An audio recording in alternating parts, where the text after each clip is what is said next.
Have you ever said yes to something and instantly regretted it? Like you agreed to help someone move, go to a dinner you didn't want, or take on more work, just because you didn't want to look selfish. You didn't want to disappoint anyone, but deep down you knew you wanted to say no, and yet you couldn't, because something inside you whispered, if you say no, you're a bad person. That's not guilt, that's conditioning. And today we're going to break that. Most people don't realize this, but guilt is one of the strongest forms of control in human behavior. From a young age, you're taught that saying no equals rejection, that you're supposed to be polite, helpful, agreeable. You're told that good people say yes, that good people put others first. But here's the truth. Always saying yes doesn't make you kind. It makes you exhausted, makes you resentful. It makes you lose respect for yourself. The trick that makes you feel guilty for saying no isn't random, it's psychological. And once you see it, you'll start noticing how often it's used against you.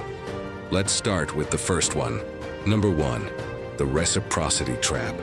Humans are wired to return favors.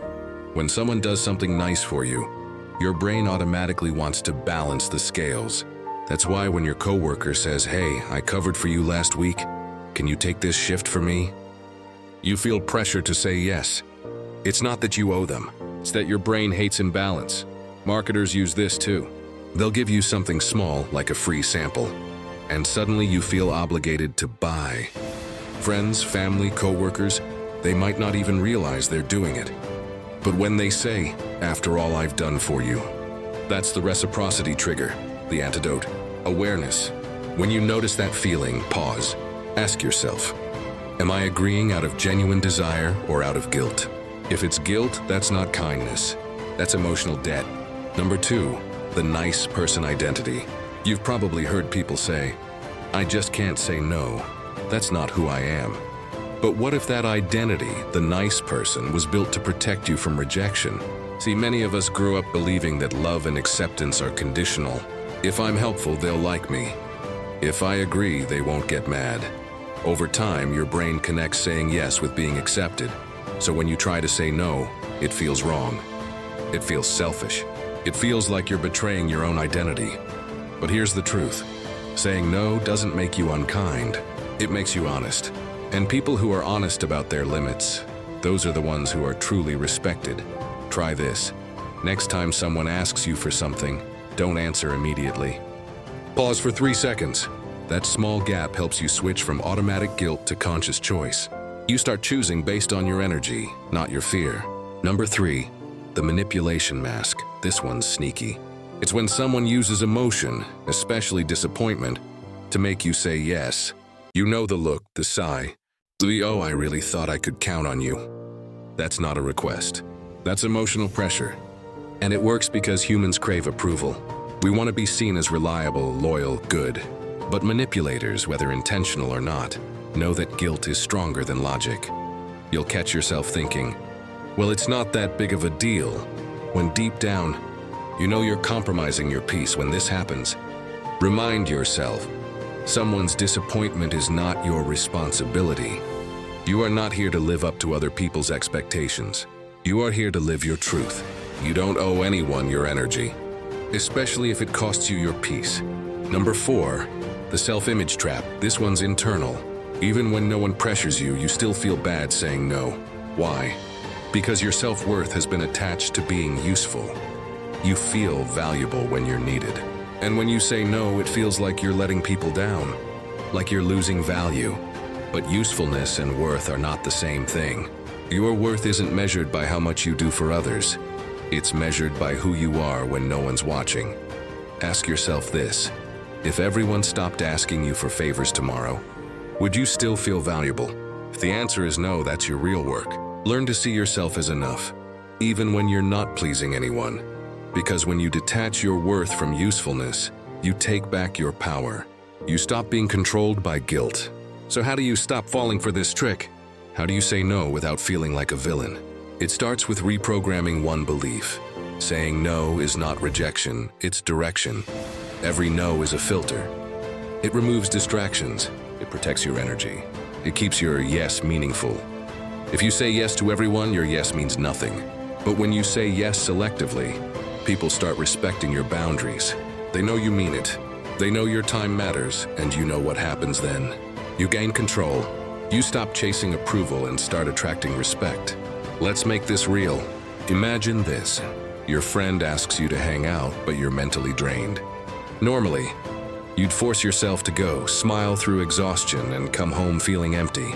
Instead, you say, "Hey, I'd love to, but I need a night to recharge. Let's do something next week." What happens?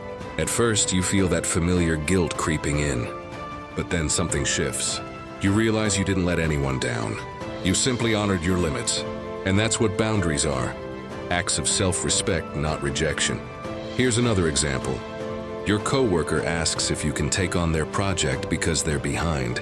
Old you would have said yes instantly. New you pauses. You look at your own workload. You say, "I'm at capacity right now. I can't take this on, but I hope you can find someone else." You didn't justify. You didn't over-explain. You simply said no, direct, respectful, final. At first, they might look surprised. They might even act disappointed. But over time, they'll learn you're not the one to guilt into things. And you'll feel lighter. The truth is, guilt is just a sign that you're breaking an old habit. A habit of people-pleasing. A habit of seeking validation. A habit of putting everyone's comfort before your own.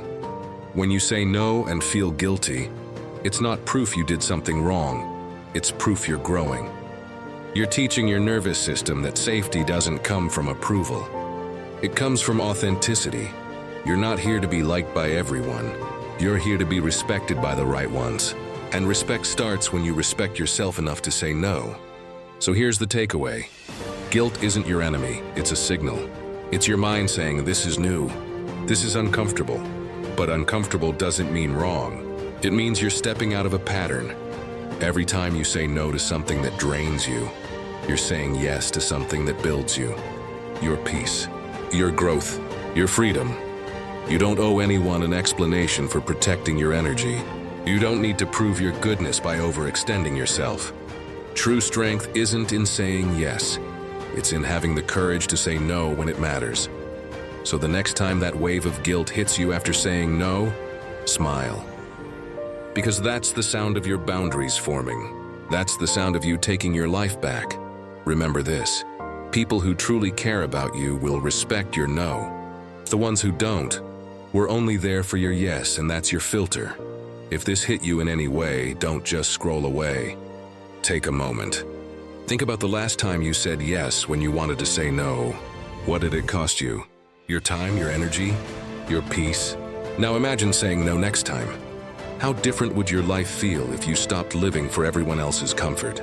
If this message spoke to you, drop a "no more guilt" in the comments. Because from today, you're not apologizing for your boundaries. You're owning them.